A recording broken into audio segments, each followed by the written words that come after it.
here's the other statue too that's right in front of Pho Noodle and Grill. It's known as Pho. It's a pretty cool statue. It does have a signature. Same one, Angela Mia in 2000. It's got a little bit of grain right here. So this is showing Chapel Hill here. You can text Chapel Hill if you're looking for a Tempur-Pedic. And it's kind of like a Tempur-Pedic thing.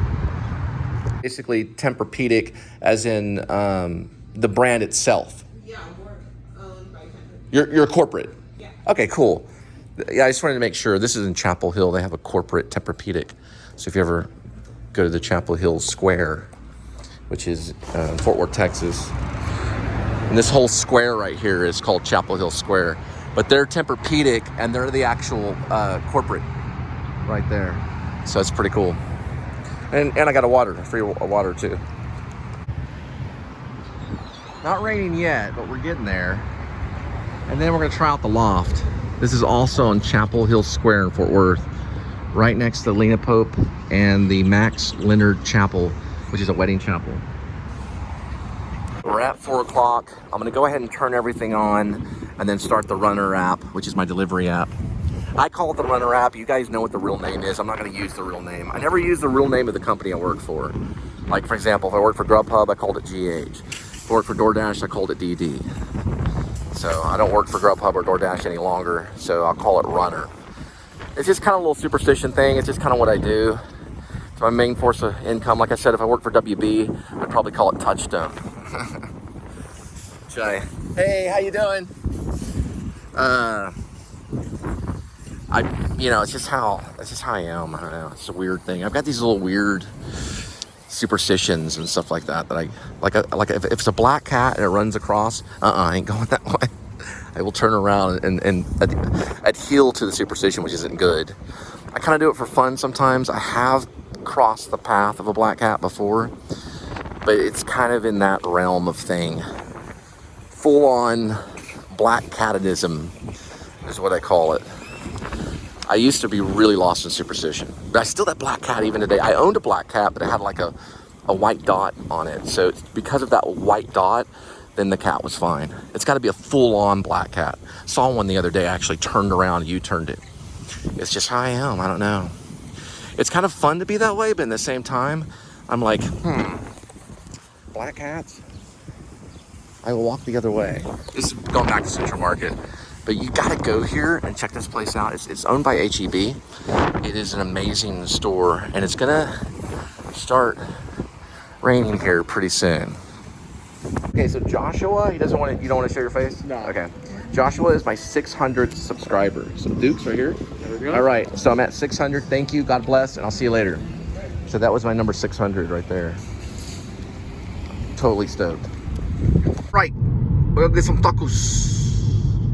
I was thinking about, the king of it all, of the vloggers, Adam the Woo, and he uses catchphrases that are like personal catchphrases. A lot of times I'll tell the same stories over. So mine are like story phrases. They're phrases of stories that can be used over and over. That's the Trinity River right there. But don't we all, though? Don't we all use catchphrases? We're all human. We always go back to say those things that we always say. And wouldn't Alfred Hitchcock be proud? And wouldn't Fellini be amazed?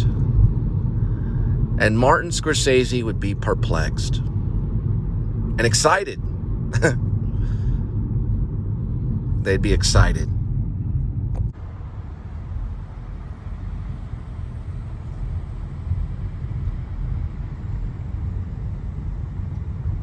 Suggest that Jack in the Box tacos be a staple in your life, but you can get 2 of them for like $1.30 something or something like that.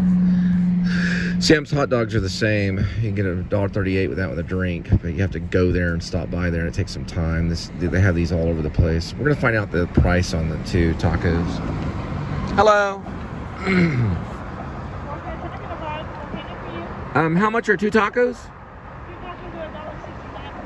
Okay, I'll take 2 tacos. Thank you. I was wrong about it. It was $1.69. So I thought it was less than that. Inflation.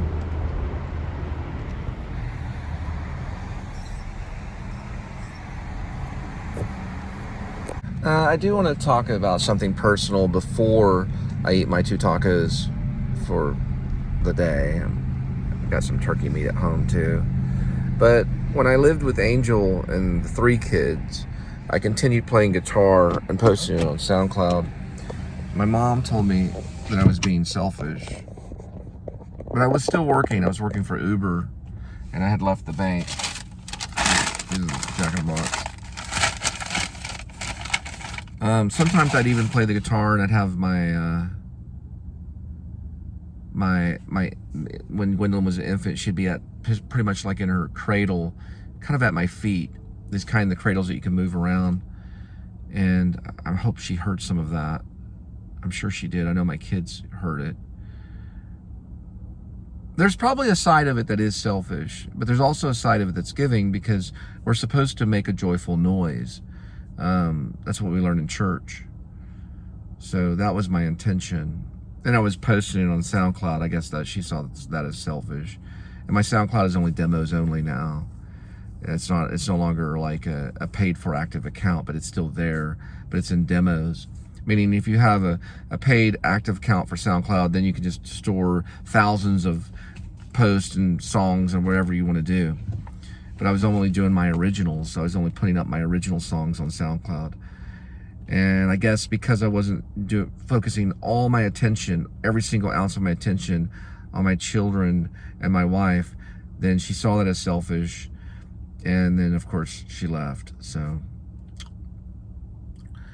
my wife Angel did. It's been since 2019, so we got 20, 21, and then 2022, and then 23. So it's almost been 4 years, I guess. I thought 3 years.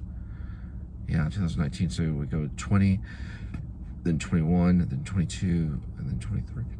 Yeah, I haven't seen my kids in almost 4 years. I thought it was 3 years. But anyway, I still do have Jesus, and he does love us. These are cheap tacos, or Talk About Delicious, and I'm gonna have this for my meal before I go out today. God bless.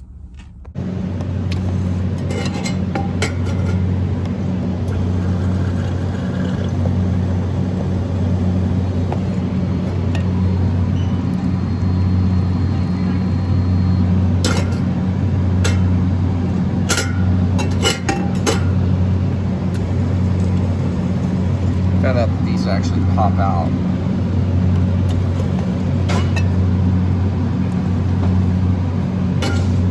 So I'm gonna clean this out here. I'm gonna take these apart and I'll show you how to do it. So when it goes through here, you can see that you can use it that way. You take it apart, you squeeze it right here. And that'll open it. I'll show you.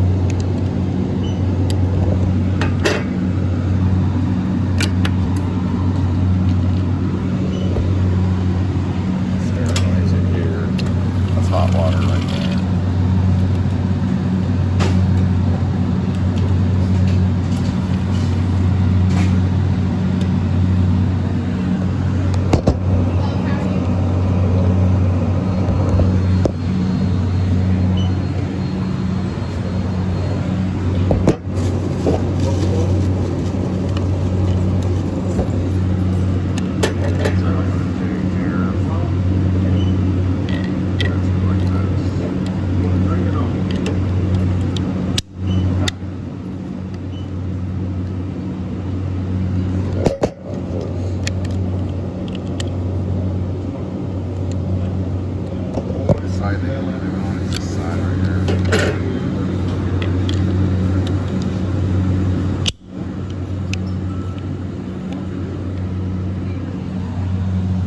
Sterilize this one twice.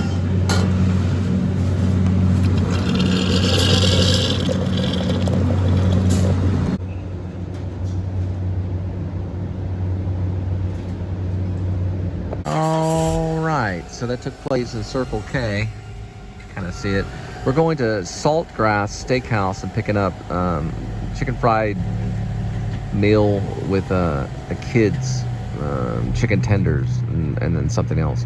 Then we'll drop that off your doorstep. Took a photo of this guy selling water back there for $1, but I told him I have a YouTube show, but he didn't want to be on the show, so seemed pretty upset about it. He gave me, you know, the middle finger. But anyway, he's down that way selling cold water for $1. Thought it would help. I said, well, it might be good advertisement. He was like, eh. I was like, okay, whatever. Not that it really matters. He kind of made me mad. He flipped me off, but you know, he can still shoot a bow and arrow. I understand. When you flip someone off, you're telling them that you can still shoot a bow and arrow. It comes from pluck. F-U-C-K comes from pluck. I pluck you, you know.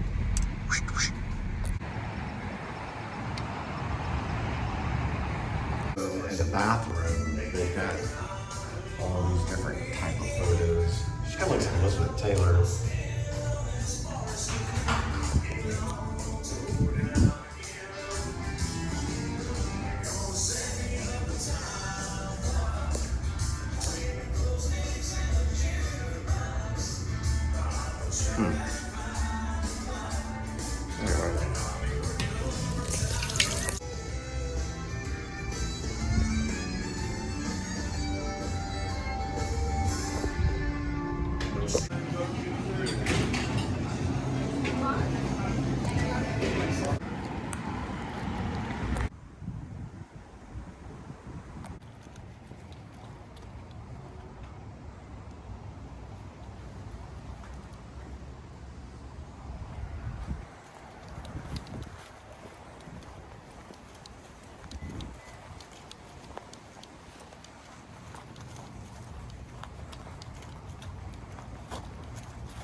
This is a little circle. Linda worked right off this circle, if I'm not mistaken, and we're on the right one. Yeah, we are.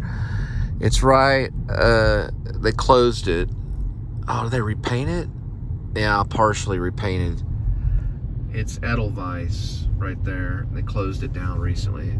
They're looking for sponsors if you want to open a German restaurant. Little Germany's right down the road. But the owner there was kind of uptight from Albania. It says no, they didn't repaint it. Never mind. I thought they did. It's a German restaurant. Edelweiss has been there since the 60s. Really old. Little Germany's right down this way. It's another restaurant. The sister German restaurant. This one's Little Germany. It's right down the road from Edelweiss. It's still open. They do German beer, sausage, pancakes, schnitzel, the whole thing. Auf Wiedersehen.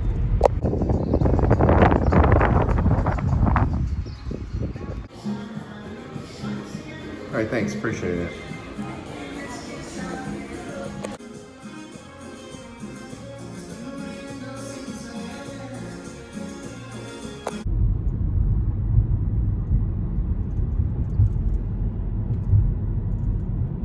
So roughly we're about 5 miles to the drop-off point. It's gonna be 10 minutes. We'll have your Fenix there probably by about 6:19.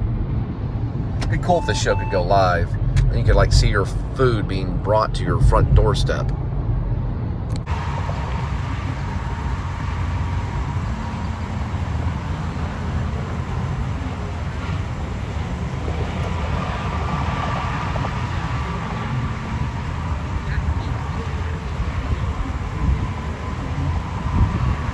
Yeah, so Greyhound West is probably about a musician that doesn't want to sign his life away. He jumps on a Greyhound. It's a story about the Greyhound bus. Jumps on the Greyhound bus and goes west to find a musical career, and then he has to sign his life away. Then he goes all the way back east where he's from and has a feast in Carolinas, as in North Carolina. And then he takes some time off and he rests. And then he goes back south to find his love. Because he says, I go south to find mine. It's a good song. It's a #1 hit. We're just waiting for the boomers to die. Because they like the Beatles. You can't be that good, you know, the Beatles. But it's better than the Beatles. Or it's about as good. It's a good song. Tweety's jealous. And Jeff is a big-time late boomer. Jeff Tweety. Yeah, he's a late boomer. He's not Generation X. Pretends like he is, but he's not. He's a late boomer. Pretending to be Generation X. I'm pure Generation X. It is the Generation X song. Probably. Or at least one of them. It's called Greyhound West. Kind of got a Blaze Foley kind of thing going on, which Blaze Foley was a boomer too, nearly a late boomer. Blaze Foley was killed over a check, as in a welfare check. He was shot over a welfare check, Blaze Foley, because he liked to hang around on people's porches and write songs. Anyway, I'm pretty sure this one's good. It's on Facebook. I'll be posting it tonight on the show. I'm really proud of it. I can't believe I actually did it, though. I can't believe I actually pulled that song off in 2 days. I wrote it in 2 days. First day, I was structured. I talked my way through it. I even vlogged me talking my way through it. I think I found it. I'm going to be playing that one a while. I'm going to try to freeze it. I got a few songs frozen where I can play them over and over, at least recall them. This will be the one that I will play over and over until I really have it down. I only know it by muscle memory. I only know it by heart. That's it. We're in Willowwood right now. Or we're in Willowwood. But it's called Greyhound West. And it was inspired by Linda going to Houston on a Greyhound. Because she did. She actually went to Plano first. She took TRE to Plano. And then took a Greyhound from Plano all the way to Houston. Where she's staying with a friend. And I was inspired to write that song. Greyhound West, because I almost took a Greyhound West. I did almost do that. My sister stopped me. I was probably about 29 going on 30, and I almost jumped on a Greyhound, went right to California. I did drive there though, when I was about 27. It was a long story.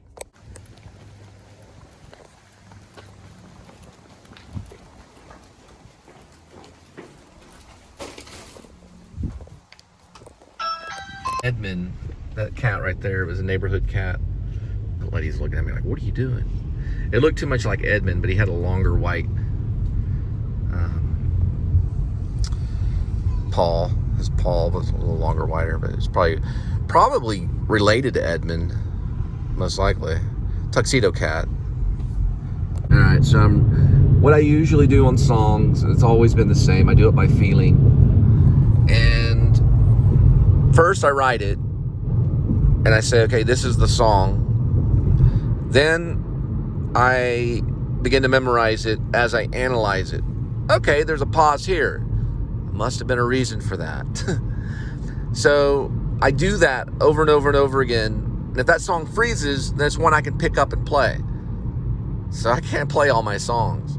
But some of them I can relearn because I have a lot of them. Now, when I used to think that I had 600 songs, what happened was a lot of those songs that were on SoundCloud, because it was up to 600, they were actually different versions of the same song, sometimes 10 different versions of the same song. So it could easily have been 60 or 70 songs, but each take counted as a song. So it's probably more like 60 or 70 songs that are on the SoundCloud that, you know, that Berlin saves them.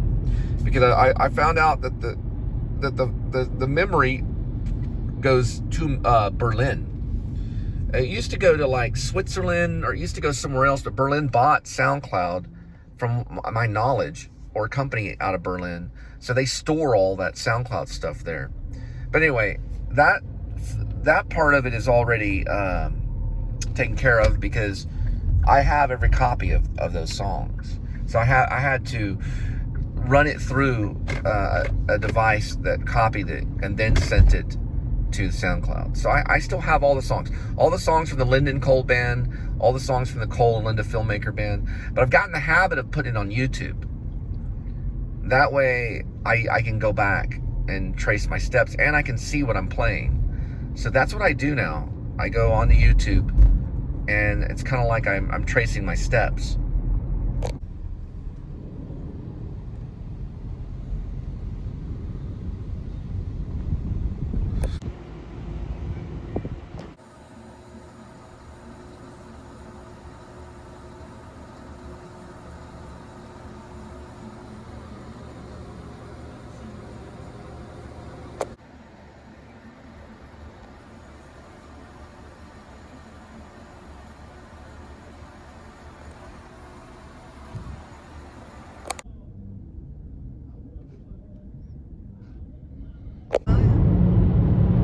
And it's gonna take some time.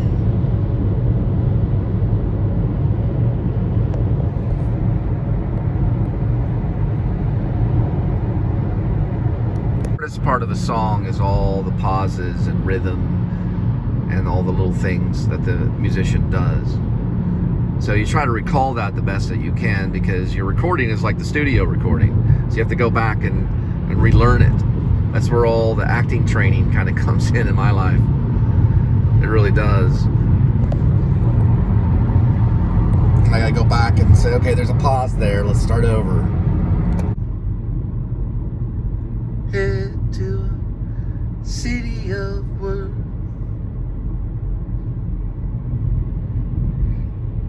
So I say, so I'll finally head to a city of worth.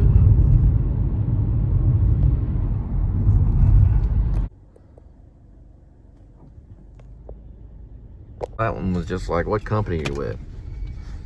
Sometimes they need the ID and the photo, and they take photos and give you a sticker, and then you put the sticker in here. I mean, this one was just, you know, what company are you with? Alrighty. Different, you know, posts do different things. Check-in points, you know, they do different stuff, you know.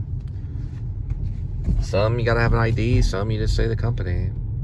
One in Irving, you had to give them the ID, and they took like I don't know, the information on the ID, and then they gave you a sticker, and you put it like up here on the dash, and it had your information on it.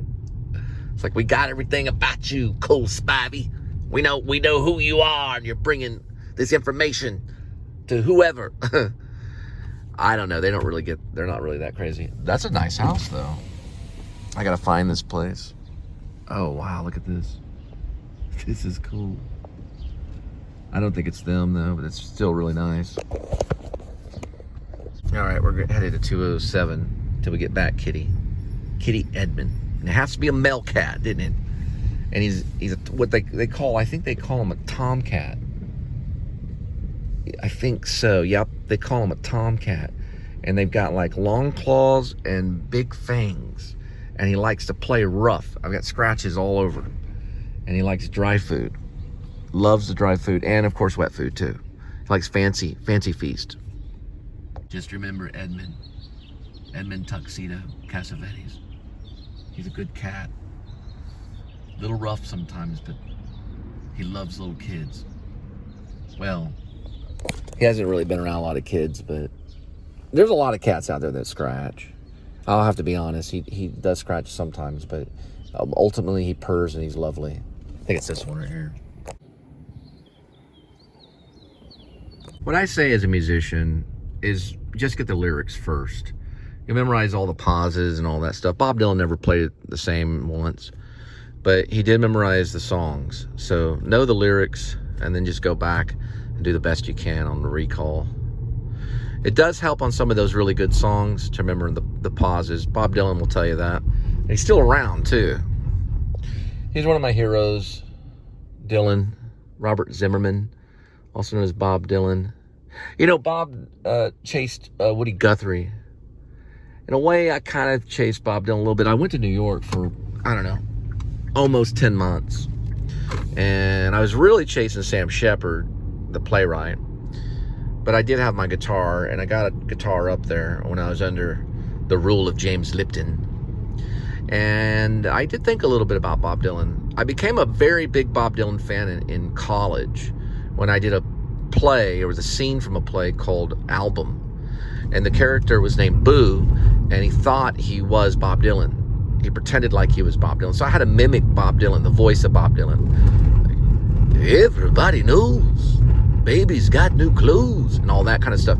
We did that for the play.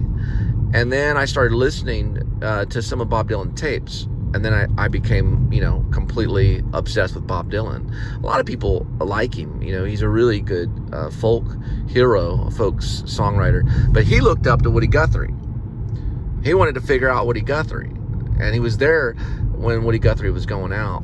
You know, when Woody Guthrie was being laid down to, you know, to die in a sanitarium. He was there. Bob Dylan was there with him. Not on the day of his death. I don't know. He might have been. Bob Dylan might have been, but Bob Dylan did visit. Now I know Jacob will probably be there for his father, and that's a wonderful thing. You know, that's how it should be. You know, Jacob being there for his father, because Jacob Dylan also is a great writer. I don't like one of his songs though, because it happens to me every time I listen to it. It's the One Headlight song. Every time I listen to it, I have to change my headlight in my car. Sorry, I don't mean any disrespect, but it happens every time I listen to that song. So when I hear that song, I change it, because I gotta have both headlights. I'm in delivery. That's how I cut my hand right here, or my little thumb, or well, not my thumb, but right there. It was changing the light, the front light bulb to the left, because it's impacted in the side of the car. So when you change it, if you have big hands like mine, you don't have a lot of room. So I ended up cutting right here. But I'm not blaming Jacob Dylan at all. He's a really good musician, songwriter. Almost as good as Bob Dylan, but dang good, and some say better, you know. But he had a band called the Wallflowers. They should get back together and write another song. He's welcome to cover any of my music. I won't charge him a penny. One headlight. Well, my headlight goes out when I listen to the song. He's a freaking magician. But I like all of the other music. It's that one headlight song, you know, we need our two headlights, you know. I gotta go pick up something at 7-Eleven and then drop it off at your doorstep. For reals.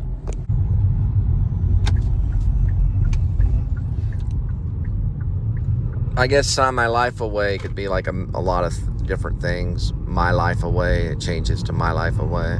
Sign My Life Away. I guess we do it every day, you know, pretty much. Whether we like it or not. It's not a good thing to do. The town of Vanity likes it.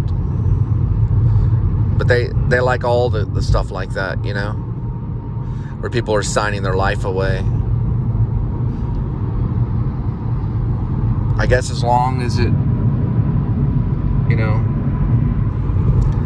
pays for Kitty's Fancy Feast and things like that, it couldn't be that bad. Signing your life away. Oh, that's a cool car. It's a Porsche. It's an old school Porsche too. Pretty old school. Look at the other car behind it, the Dodge Avenger. It's big time. Got a Pace University message. I signed up on their email. Another song, a long time ago, early 90s, well, mid 90s, my friend Rob and I, he wrote a song called 17 States Away, and we played it in my dorm room back in the day when we were doing theater.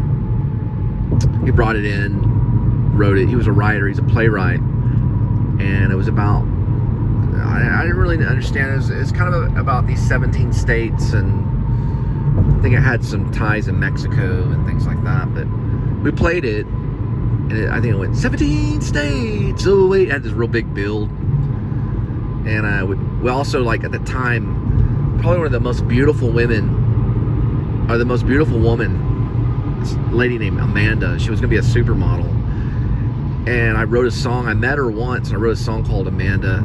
Just like the first lyric and like the chorus. It was like, hey Amanda, what you gonna do when we come chasing for you? Like, something like that. Or it was like, hey Amanda, what you gonna do when I come chasing for you? She was half Puerto Rican, half African American. Probably one of the most beautiful women I've ever seen in my entire life. But she was going to be a supermodel. I don't know if she ever went off and be a supermodel. She said her shoulders were too narrow. I thought it was fine. But she was pretty nice, and I hung out with her for a little while. She saw me in 3 cuckolds, and I guess, I don't know who introduced us, really. She just kind of walked up, and we just hung out for a while. I told her all about my obsessions with Martin Scorsese, Taxi Driver, and all this other stuff. I'm surprised she didn't think I was crazy. And then she just kind of vanished, just like they do. Remember when I saw her and we were driving, I was right next to her, and she kind of nodded like this. And that was the last time I ever saw her. I think I only went on like 2 dates with her. It's the last time I ever really saw her. Her first name was Amanda, that's all I remember. But it's probably like 1994. In the summer, I did 3 cuckolds. I was Arlecchino. Big role that I played that had big influence on me and thought and the way things are, you know. The Comedy dell'arte. They were Italian artists that came up with all the Commedia dell'arte. It was Commedia dell'arte. And it was just a lot of work. A lot of jumping around stage, ringing a bell. We used a cowbell. These ragged clothing. Arlecchino, look what we have found. Move your scrawny little centipede.